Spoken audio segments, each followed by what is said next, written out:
Métricas de impacto. Este es otro punto bien importante para todo aquel investigador que desee publicar sus investigaciones en una revista científica. El factor de impacto está basado en el número de citaciones que reciban los artículos publicados en una revista específica. Mientras más citas reciban los artículos de la revista en un periodo de tiempo específico, mayor será su factor de impacto. Este factor de impacto fue descrito e introducido por Eugene Garfield en 1955. O sea, no es un concepto nuevo y se determina con base en el número de citaciones que reciben los artículos publicados en una revista durante un periodo específico. ¿Cuál es la fórmula del factor de impacto? Las citaciones en un año Y entre la suma de las publicaciones en el año Y-1 y en el año Y-2. ¿Qué significa eso? Que para yo obtener el factor de impacto de una revista en el año 2020, tengo que tomar todas las citaciones de la revista en el año 2020 y el número de publicaciones o de documentos publicados por esa revista entre el año 2019 y 2018. Esa es la fórmula básica del cálculo del factor de impacto.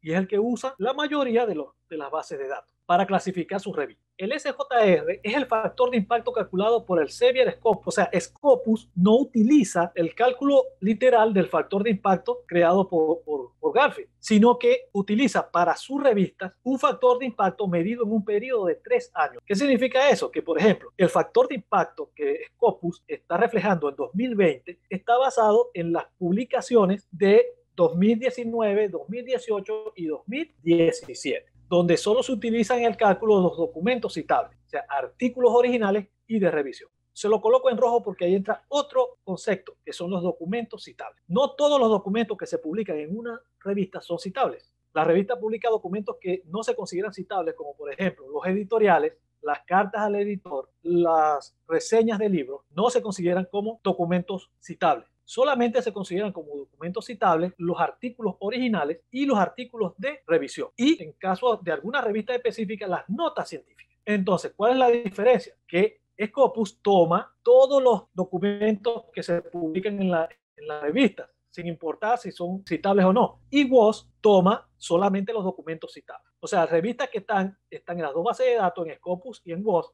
cuando le calculan los dos factores de impacto, el de WOS siempre va a ser mayor que el de Scopus.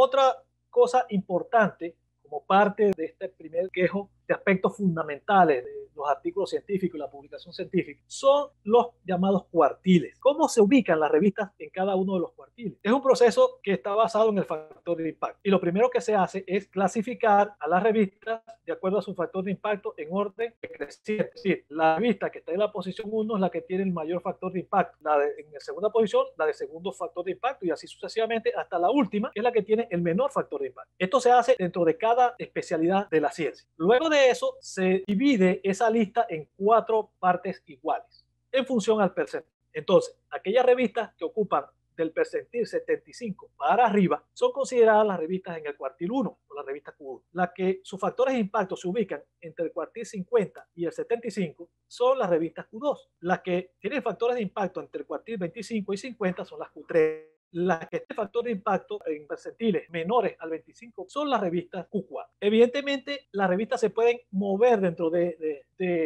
los cuartiles dependiendo de cómo evolucionan citas en el tiempo. Es decir, una revista Q4 puede llegar a ser hasta Q1 dependiendo de cómo vaya evolucionando la importancia de los artículos que se estén publicando en dicha revista.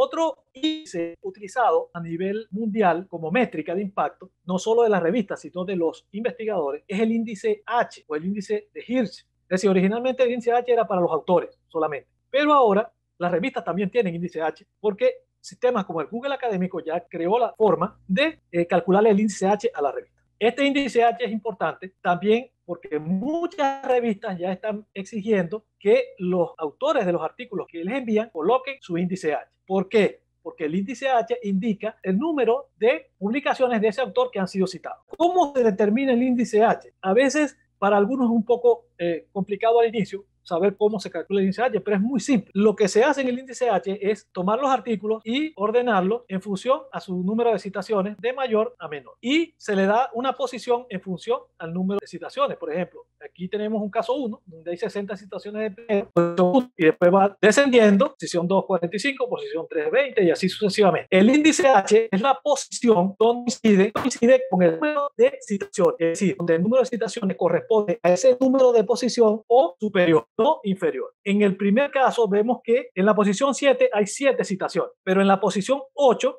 también hay 7 citaciones. Entonces, el índice H7 porque para hacer 8 aquí debería haber 8 citaciones o en su caso 9. ¿Okay? Si hay menos citaciones que el número de la posición, se considera es el anterior. En este caso es 7. En el caso 2 tenemos que en la posición 7 hay 10 citaciones y en la 8 hay 9. Por lo tanto, el índice H es el 8. No puede ser 9 porque en el 9 debería haber menos 9. O sea, es la posición donde el número de citaciones corresponde a la posición o mayor. De ahí derivan también otros dos conceptos, que es el índice H5 y el índice H10. El índice H5 es el número de artículos que han citado por lo menos 5 veces y el índice H10 es el número de artículos que han sido citados por lo menos 10 veces. En el primer caso, el índice H5 en este primer caso es 9 porque hay 9 artículos que han sido citados por lo menos 5 veces. ¿Okay?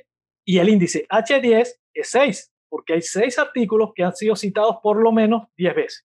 En el segundo caso, el índice H5 también es 9, por lo menos 5 veces. Y el índice H10 es 7, ya que hay 7 artículos que han recibido por lo menos 10 citaciones. ¿Okay? Esa es la forma de calcular el índice H y cualquier investigador puede calcular su índice H teniendo el número de citaciones que se contabilizan en sus artículos.